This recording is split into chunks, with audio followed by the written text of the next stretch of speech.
టెన్నిస్‌లో తనకంటూ ప్రత్యేక గుర్తింపు తెచ్చుకున్న సానియా మీర్జా కొన్ని నెలల క్రితం భర్త నుంచి విడిపోయారు. ఇప్పుడు తన కుమారుడు భవిష్యత్తుపైనే ఎక్కువగా ఫోకస్ చేస్తున్నారు. సుదీర్ఘకాలం టెన్నిస్ ఆటలో తనదైన ముద్ర వేసిన సానియా 2022లో ఆటకు గుడ్ బై చెప్పారు. సానియా మీర్జాకు మొదటి నుండి కూడా మెగా ఫ్యామిలీతో మంచి అనుబంధం ఉంది. ఉపాసనకు బెస్ట్ ఫ్రెండ్ కావడమే ఇందుకు కారణం. వీళ్ళిద్దరూ కలిసి పలు పార్టీస్‌లో, ఫంక్షన్స్‌లో కూడా అటెండ్ అవుతూ ఉంటారు, కలుస్తూ ఉంటారు.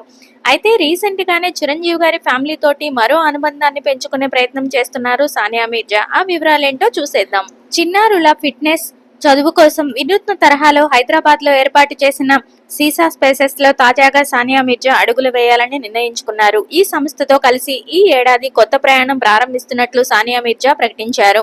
సీసా స్పేసెస్ కు సంస్థ భాగస్వాములు చిరంజీవి కుమార్తె శ్రీజతో కలిసి ఈ ప్రకటన చేశారు సానియా మీర్జా.